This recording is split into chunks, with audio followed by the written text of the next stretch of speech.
things. First, we're going to be looking at airdrops, specific airdrop with the Stellar Foundation, and then the idea of airdrops more broadly. Second, we're going to be looking at the bankification of Bitcoin in the context of some recent news from Gemini. And third, we're going to be looking at Apple's ambitions in the crypto space or lack thereof. Apple just had its big product event most recently today. So the question is whether there was going to be anything about crypto based on some recent rumblings. So let's dive in.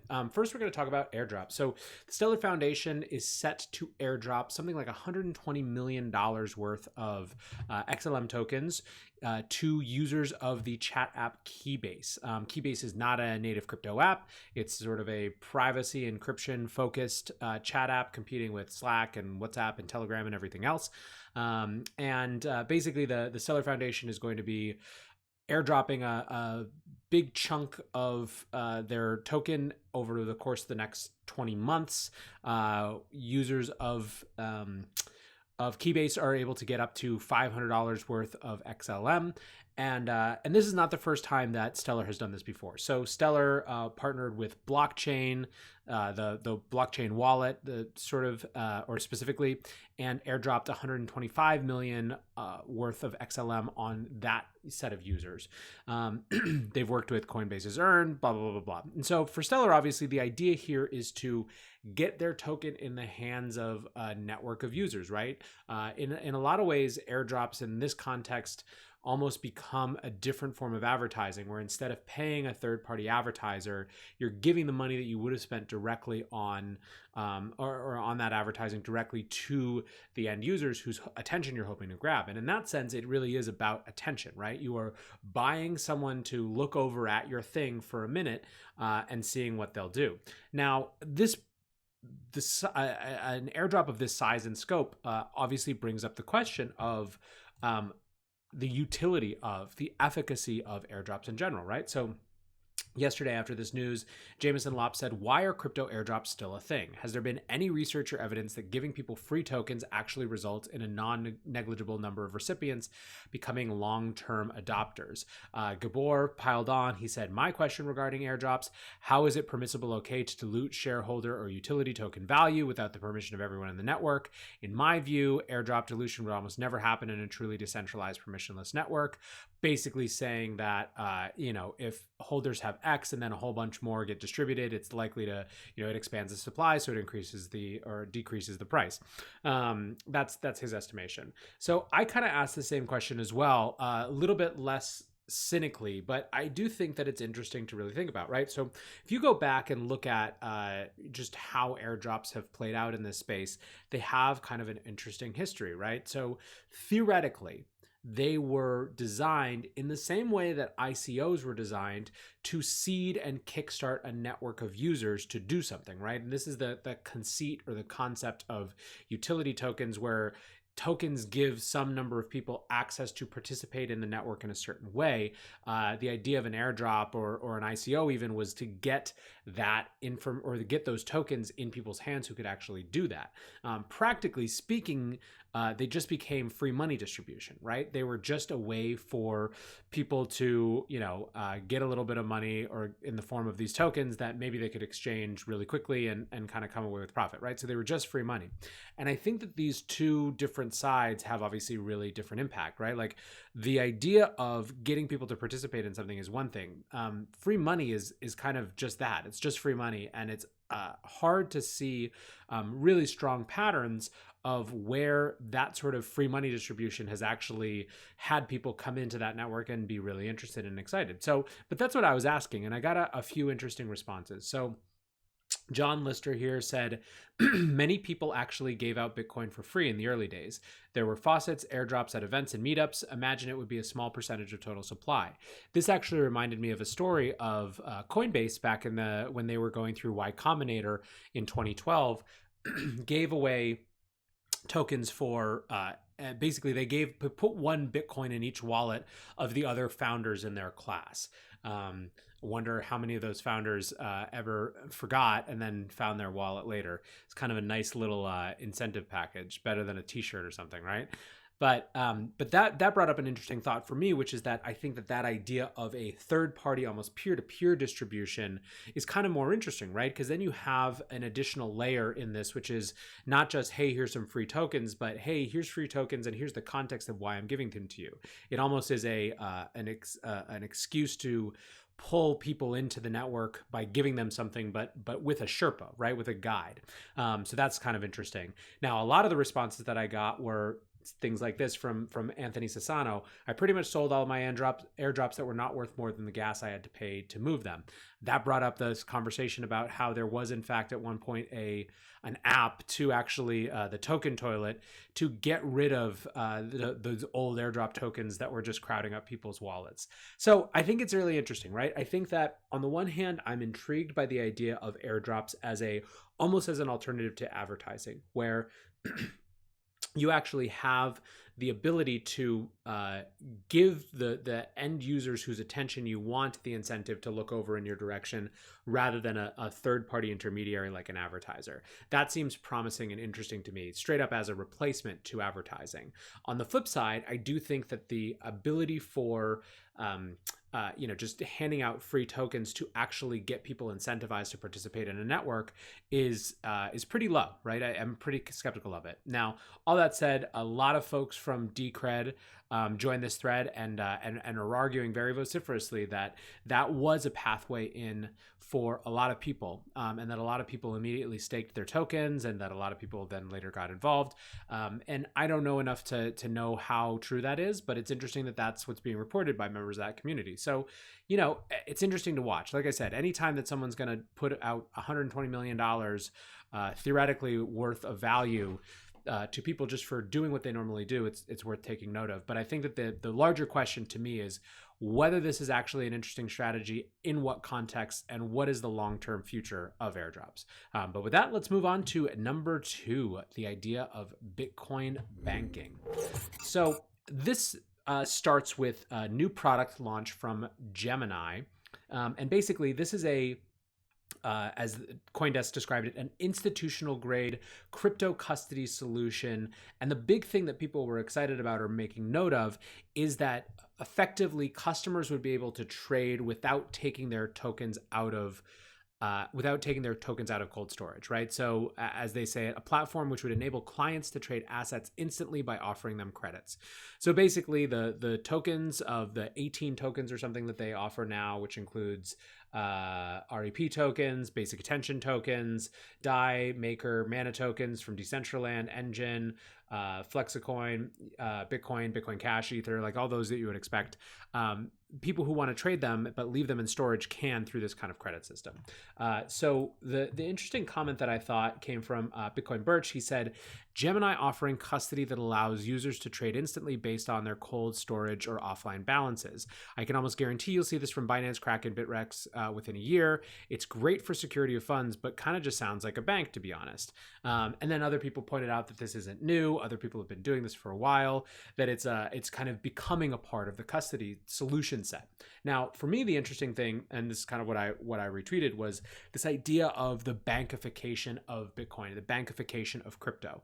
And to me, the real question is, where are the lines, right? So there are going to be, it seems to me, products and services that are value add, right? That allow certain categories of users to participate in this ecosystem in ways that they wouldn't be comfortable otherwise. I've talked a lot about how, I've seen relatives who are really interested in being involved, but who genuinely do not want to self-custody. And it's not because they don't understand, or they don't understand why, or they haven't spent the time learning. It's because they trust themselves less than they trust another institution. And that's just the way it is for them. And maybe that's a product of the time that they were raised in, or whatever, but these aren't particularly trusting people in general, right? This is just for them, that is a function that they want to outsource.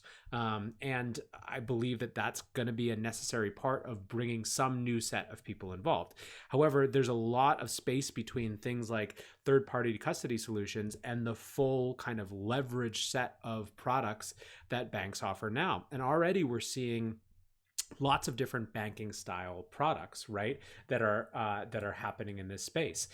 So Dan Held for a while ago posted about BlockFi and how why he put 10 BTC in BlockFi's interest account, and what that meant and what the kind of it was as an alternative to hodling, provoking a lot of conversation. There were a lot of people in the Bitcoin community who fundamentally disagreed with that. You have on kind of the other end of the spectrum, you have folks like Caitlin Long and Safetine who are arguing really kind of vociferously that they're worried about things like fractional reserve banking in the context of Bitcoin. They're worried that that undermines the fundamental limits of the kind of 21 million coin system, and changes the dynamics around scarcity, and that's a concern for them. And I think that that's a reasonable argument, and something that at least has to be taken seriously, and something that I think especially now is the moment where traditional institutions are really figuring out how they're going to get involved. And so to some extent, if they aren't presented with new models, they're going to revert to whatever old models they have. And in some cases that will be fine, but in other cases that's kind of the opposite of what we're trying to go for. Now, one thing that I thought was really interesting, and we will end it on this note, is that this is not a new conversation. In fact, someone grabbed a clip from Bitcoin Talk in 2010, December 30th, 2010, from Hal Finney, where he gets into the specifics of Bitcoin banks. So he says, actually, there is a very good reason for Bitcoin-backed banks to exist. And forgive me for those of you who are watching, I'm going to read a little bit of this for the podcast listeners. There's a good reason for Bitcoin-backed banks to exist, issuing their own digital cash currency redeemable for Bitcoins. Bitcoin itself cannot scale to have every single financial transaction in the world be broadcast to everyone and included on the blockchain. There needs to be a secondary level of payment systems which is lighter weight and more efficient. Likewise, the time needed for Bitcoin transactions to finalize will be impractical for medium to large value purchases. Bitcoin-backed banks will solve these problems. They can work like banks did before nationalization of currency. Different banks can have different policies, some more aggressive, some more conservative. Some would be fractional reserve, while others may be 100% Bitcoin backed. Interest rates may vary. Cash from some banks may trade at a discount to that of the others.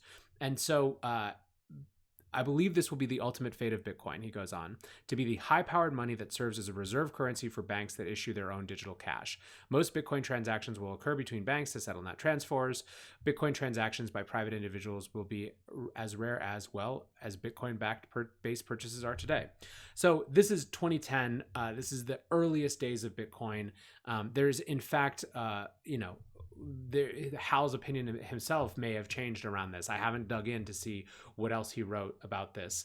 But the interesting thing is to go back and look at how long this discussion has existed for, right? Since the very beginnings of Bitcoin, people have been asking this question as it related to the bankification of Bitcoin, and it's yet unresolved. And I, for one, am excited to at least see these new institutions like the BlockFis, like the Unchained Capitals, like the Geminis, figuring out their own versions of it. I think that having a new set of actors arise to try to compete with the old set rather than just seeding this space is likely to lead to better net results for Bitcoin and for the world overall. And with that, let's go to another question of old world actors coming into this new world space. So today was Apple's iPhone event. That was the primary driver. They also announced a new Apple Watch. They announced a new iPad Generation 7, and some other things. But it was really about the iPhone. And so Pomp earlier asked, will Apple discuss Bitcoin or cryptocurrencies at their event today? Now, the vast majority of people, even on this poll, said no, they wouldn't. And I think that that's how most people felt. But there was some reason to be at least discussing it, right? So last week, and I think we talked about this here on 3 at 3, and one of the people who leads, Jennifer Bailey, the vice president of Apple Pay, said that they were watching cryptocurrency at a private CNN event. We think it's interesting. We think it has long-term potential. Those are her words. Now, folks like Neeraj over at Coin Center pointed out that that's literally about the safest thing that she could say without giving any indication of what the company actually thinks or what it's building or where it wants to go. And other folks have kind of really pointed out how, despite that, it doesn't seem like there's any real interest in crypto, at least on the part of Apple, right? So John Roberts over at Fortune wrote that basically in the world of Tim Cook's Apple, crypto is a bridge too far. It's too daring, right? He says, he brings up the hiring history. So he says, if you want further evidence of Apple's lack of crypto ambitions, you can also look at its hiring history. Talks about how at other companies like Facebook and Amazon, tons of people with the blockchain and crypto in their titles, and Apple doesn't have any of those titles. Now, it's possible that that's on the sly, he says, but it probably means it's more like they're really just playing that spectator role. Now, Jeff laments this. He thinks that they're the tech giant that would be best poised in some ways to get involved with cryptocurrency. So I think it's really interesting. So one, I think when it comes to Apple, by the way, as of my viewing, I have not seen anything about cryptocurrency. I didn't think that they were going to say anything. And for one reason. One, I do think that they're probably sitting a little bit on the sidelines for now. Two, I think that Apple does things all the way when they do them. When they do something, they want to win it entirely and unquestionably.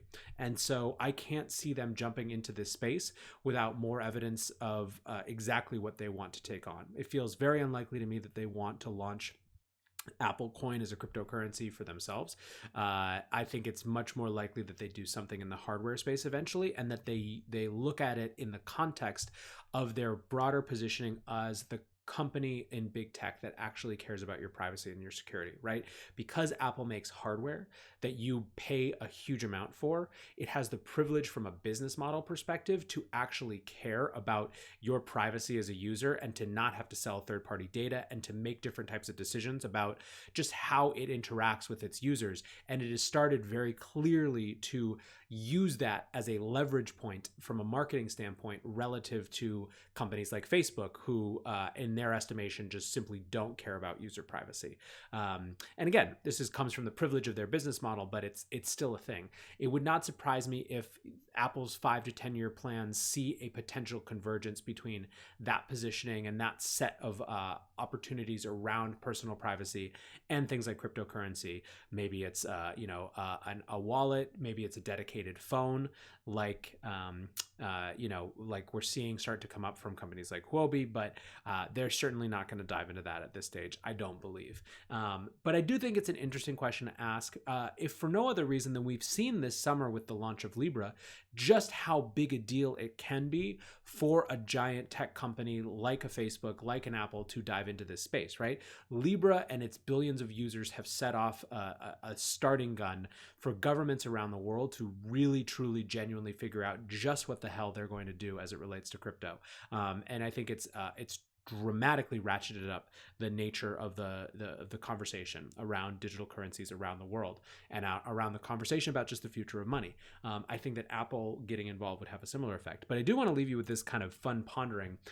To me, for all of this chatter around Apple and Facebook, I think that the even bigger elephant in the room in some ways is Amazon, right? So I've helped a couple different companies who are in the e-commerce space and spent some time with Amazon because of that. And it's amazing how big this company really is. I mean, we know this, but really to get into the specifics, like there are 90 million Prime members in the US who spend on average $1,300 a year.